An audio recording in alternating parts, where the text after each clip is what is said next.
안녕하세요. TDR 부동산 연구원의 서영창입니다.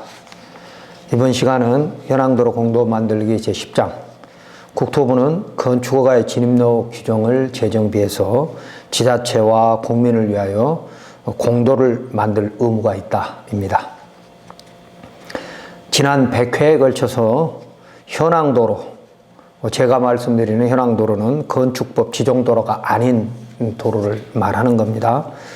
현황도로 공도 여부를 분석하면서 지자체가 주민들이 오랫동안 도로로 이용해온 국공유지와 사유인 현황도로 소유자가 배타적 사용 수익권을 주장하거나 주장할 것 같아 배타적 사용권의 포기에 대해서 정확히 판단하지 않고 무조건 허가 신청자에게 사용 승낙을 받아오라고 하는 것은 잘못이라고 설명하였습니다.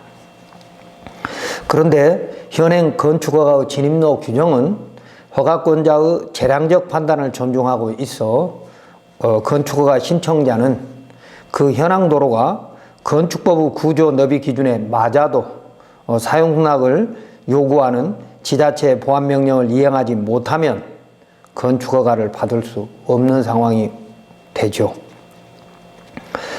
현재 주민들 간의 분쟁의 대부분은 지자체가 배타적 사용 수익권이 이미 제한된 사유도로를 판단하지 않고 있기 때문에 발생하는 것으로 이제부터 국토부는 고통받는 국민을 위해서 지자체가 공도를 찾는 것을 지원하기 위해서 다음과 같은 자세로 건축법 도로지정 업무 지침을 만들어서 필요시 법령 개정을 해야 할 것입니다. 크게 5가지 보도록 하겠습니다. 첫 번째는 현황도로는 이용자인 주민들의 기득권을 먼저 판단하라. 이게 공익이니까요. 두 번째, 소유자가 스스로 배타적 사용 수익권을 포기한 것으로 봐라. 그리고 필요시에는 보상을 하면 된다. 세 번째는 타인 토지가 2필지 이상이 접한 현황도로는 일단 공도로 봐야 한다. 네 번째, 건축물의 진입로는 원칙적으로 지정도로로 보아라. 그리고 5번째, 지자체는 공법과 사법을 이해하는 법률 전문가를 확보하라. 첫 번째, 건축물의 진입로가 건축법 도로에 연결될 때에 그 건축법 도로는 공공시설이고 공익시설이라는 관점에서 현황도로 문제를 바라봐야 한다는 것입니다. 이때 애매한 배타적 사용수익권의 제한에 대해서도 현황도로 이용자의 입장에서 바라봐야 한다는 것이죠. 주민들이 지난 수십 년 동안 이용해온 합법적인 건축물과 그 진입로를 지금 와서 사유이니까 사용승낙이 필요하다고 하면 그 현황도로를 문제없이 이용해온 주민들의 기득권은 일종의 공익인 기득권은 누가 보호해 줄 것인가 입니다.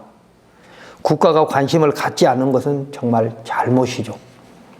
실제로 지자체는 법원의 사유재산권을 보호하는 판결에 질에 겁을 먹고 조례도로도 지정하지 않고 또는 접도 의무 예외도 고려하지 않은 소극 행정을 하고 있으며 국토부는 이런 지자체를 사실상 감싸고 있어 국민은 엄청난 고통을 받고 있는 것입니다.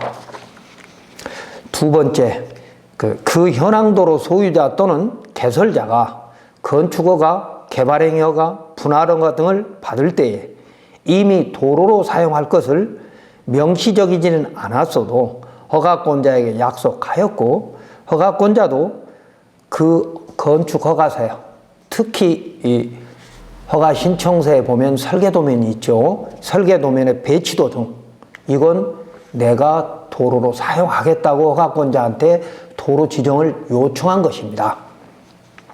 그렇기 때문에 그런 도로는 이미 지자체장이 공공성을 인정했을 것이므로 공도로 보아야 한 겁니다. 도로관리대장이 있고 없고는 두 번째이고 지정은 허가권자의 의무이기 때문에 건축물의 진입로는 일단 공도로 봐야 한다는 것이죠.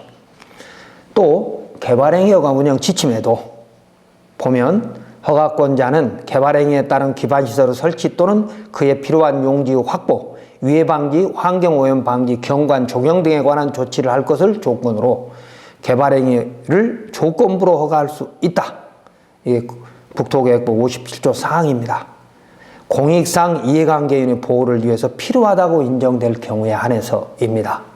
이 공익과 또 이해관계인의 보호를 위해서 필요하다고 할 때는 개발행위 허가를 조건부로 할 수 있다라고 되어 있는데, 이때는 기존의 현황도로가 있을 때가 첫 번째이고, 또 기존의 현황도로가 없더라도 주민들이 공동으로 사용할 수 있는 필수 시설이라는 생각이 허가권자에게 판단이 된다면 허가 조건부로, 그러니까 기부 체납 조건부로 허가할 수도 있다라고 법에 되어 있는 거죠.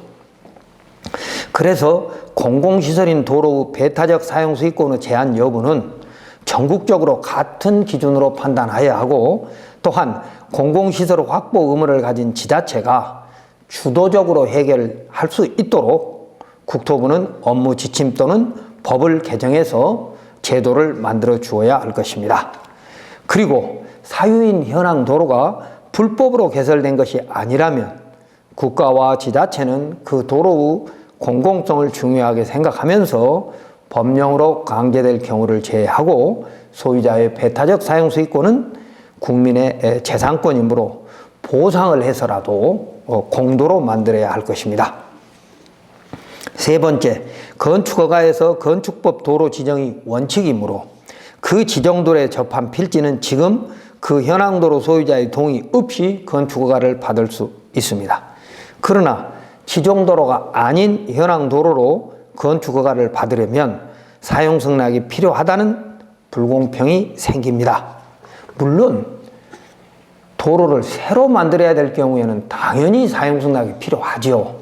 그러나 기존에 이미 있는 도로는 건축 목적으로 만들어졌다면 당연히 그 건축물을 지을 때 지정도로로, 즉 배타적 사용 수익권이 제한된 공도로 만들어야 될 의무가 지자체장한테 있었다는 것입니다. 모든 건축물은 원칙적으로 진입로를 공도인 건축법 도로로 지정할 의무가 있었다는 것이죠. 그러므로 지정도로가 되지 못한 현황도로가 개발행위 허가, 산지전용 허가 등의 진입로로 개설되었다면 그 도로는 원칙적으로 공도로 봐야 합니다. 그런데 법제처는 개발행위로 개설된 사유도로 사용승낙이 필요하다고 해석하고 있습니다.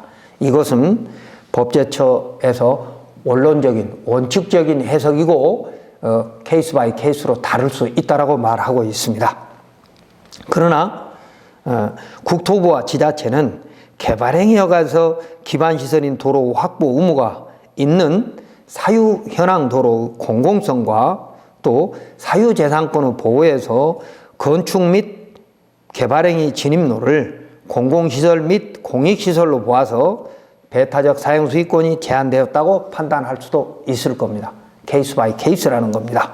넷째, 건축물의 진입로는 오래전에 합법적으로 개설되었다면 건축법 및 국토계획법, 산지관리법에서 진입로를 규정한 목적이 달성되었으므로 그 진입로가 사유라고 하더라도 신축 아닌 개축 허가이면 이제 와서 사용승낙을 요구할 명분이 약합니다. 국토계획법 57조 1항에 의하면 개발행위허가 신청자는 기반시설인 도로의 설치나 그에 필요한 용지 확보 등에 관한 계획서를 허가권자한테 제출하라고 되어 있기 때문이죠. 더군다나 건축법 45조에 의해서 지자체 건축조례에 위임하였고 비록 지자체가 건축조례의 위임 취지를 제대로 이해하지 못하여 국공유지만 조례도로로 할 수 있다고 규정하였어도 국토부는 건축물이 있는 진입로를 공도로 보아야 할 것입니다. 그리고 지자체가 건축법 지정도로 또는 조례도로 또는 접도 의무 예외로 허가한 후에 현황도로 소유자가 부당이득 반환 소송을 제기하면 그때 방어하면 되는 것이지 지자체가 주민의 이용권을 보호하지 않고 피하는 것은 지자체의 도리가 아닙니다. 건축법 45조 읽어보겠습니다. 다음 각호 원안에 해당하면 이해관계인의 동의를 받지 아니하고 건축위원회 심의를 거쳐 도로를 지정할 수 있다. 2호 주민이 오랫동안 통행로로 이용하고 있는 사실상 통로로서 해당 지방자치단체의 조례로 정하는 경우에는 소유자의 동의 없이 건축위원회 심의를 통해서 건축법 조례도로로 지정을 해서 건축허가를 할 수 있다는 겁니다. 다섯째, 지자체 건축허가 담당자가 지난 1934년, 1962년, 그리고 2020년까지의 건축법 및 허가 관련 연역 법령을 종합적으로 정확히 이해하는 것이 쉽지 않을 것입니다. 특히 배타적 사용수익권의 포기 또는 제한에 대해서는 판별하기 쉽지 않을 것입니다. 자, 건축법 1962년에 제정된 건축법의 도로의 정의와 대지와 도로의 관계, 그리고 도로의 건축법 도로 지정 폐지 변경에 대해서 간단히 읽어보겠습니다. 건축법 2조 1항 11호의 도로란 보행과 자동차 통행이 가능한 너비 4m 이상의 도로를 말합니다. 그러니까 이 외에도 막다른 도로, 지형적으로 곤란한 부분이 있고 또 법정도로도 있고 예정도로도 있고 그리고 지정도로가 있습니다만 현황도로는 주로 지정도로에 대한 설명입니다. 자, 도로란 보행과 자동차 통행이 가능한 너비 4m 이상의 도로를 우리는 건축법 도로라고 합니다. 그러니까 이런 도로가 확보되어야만이 건축허가 가능하다는 것입니다.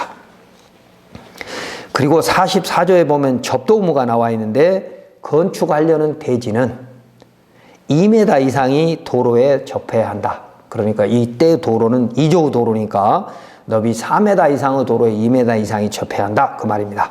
그리고 45조에 그러면 그런 도로가 그러니까 사유인 도로가 이미 건축법 도로로 지정이 됐는지 그러니까 지정도로가 됐는지를 확인하려면 우리는 도로관리대장을 봐야 하는데 자, 도로관리대장에는 어떻게 되느냐? 허가권자는 도로 위치를 지정 공고하려면 그러니까 이건 지정도로를 말합니다. 조례도로도 포함하고요. 허가권자는 도로 위치를 지정 공고하려면 그 도로에 대한 이해관계인의 동의를 받아야 한다. 그러니까 사유지를 건축법 도로로 지정하려면 허가권자가 그 사유지 소유자의 동의가 필요한 건, 사용자가 필요한 건 필수라는 것이죠.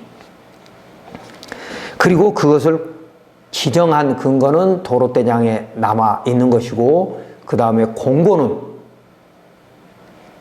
2003년부터는 거의 모든 지자체가 지자체 홈페이지에 공고하고 있습니다. 그 이전 것은 상급기관 홈페이지에 있을 수도 있고 또 1970, 80년대에는 지자체 정문 앞에 게시판에다가 공고했다고 하는 건축행정 길라잡이의 안내문이 있습니다. 그런데 일선 지자체에서 건축허가 상담 또는 신청허가 보완 명령을 하는 담당자는 대부분 경력이 짧아서 부동산 공법과 사법 그리고 연역법에 대해서 잘 모르기 때문에 허가 신청자의 입장에 서서 공정하게 적극 행정을 수행하기 사실상 어렵습니다. 그래서 일단 현행법 기준에 맞지 않거나 배타적 이용권에 대한 분쟁의 소지가 있으면 모든 허가제도 문제점 및 법령 미비를 이번 허가 신청한 사람에게 떠밀고 있는 것이 현실입니다. 이렇게 되면 지금 허가 신청자의 권리는 무시돼서 민원인도 힘들지만 허가 담당자도 민원에 계속 시달리기 때문에 시간 낭비가 되므로 지자체 허가 상담은 법률 전문가 또는 경력자가 해야 할 것입니다. 자, 이번 시간 정리하면 첫 번째, 국토부가 국민을 위한 행정을 하려면 그동안 현행 허가 관련법에 대한 건축부서 및 국토계획법의 유권 해석 그리고 법제처 유권 해석 대법원의 판례를 정리해서 법령의 미비, 법령의 상충, 진입로 규정 목적을 검토하여 현황도로 소유자의 사유재산권 보장도 해야 하지만 동시에 이용자의 기득권, 즉 공익을 비교하여야 할 것입니다. 왜냐하면 국민이 건축허가를 신청하면서 주민들이 오랫동안 이용해온 국유 또는 사유인 현황 도로를 사용 승낙 없이 진입로로 사용하려고 할 때에 그 현황 도로의 배타적 사용 수익권이 제한된 경우도 많은데도 지자체가 고려하지 않고 있기 때문입니다. 예를 들면 건축법 도로관리대장이 없던 시절의 마을길을 조례도로로 심의 상정해주지 않거나 지자체가 말입니다. 개발행위 허가의 기반시설인 진입로에 여러 필지가 연결되어 있는 도로 등은 도시계획 조례의 근거가 없으면 대부분의 지자체는 사용승낙이 필요하다고 해석합니다. 그러면 국민은 사용승낙이 필요 없는 도로를 공도라고 하는 근거를 스스로 찾아서 허가 부서를 설득해야 합니다. 또한 도시지역의 노후화된 주거지역의 골목길, 비도시지역의 농어촌 정비법 또는 농어촌 도로 정비법으로 개설된 공도는 물론 산지 전용 또는 농지 전용 규정이 제정되기 전부터 주민들이 이용해온 마을길은 어떠한 경우에도 공도로 해석되어야 할 것입니다. 다음 두 번째, 각종 공법으로 만들어진 수많은 현황 도로가 건축법 도로로 지정되지 않거나 지적과 현황 경계가 달라서 분쟁이 있는 경우 주민 자조 사업으로 개설되었으나 법령 근거가 없는 현황 도로 등은 주민들의 협조를 받아서 마을별로 해결해야 할 것입니다.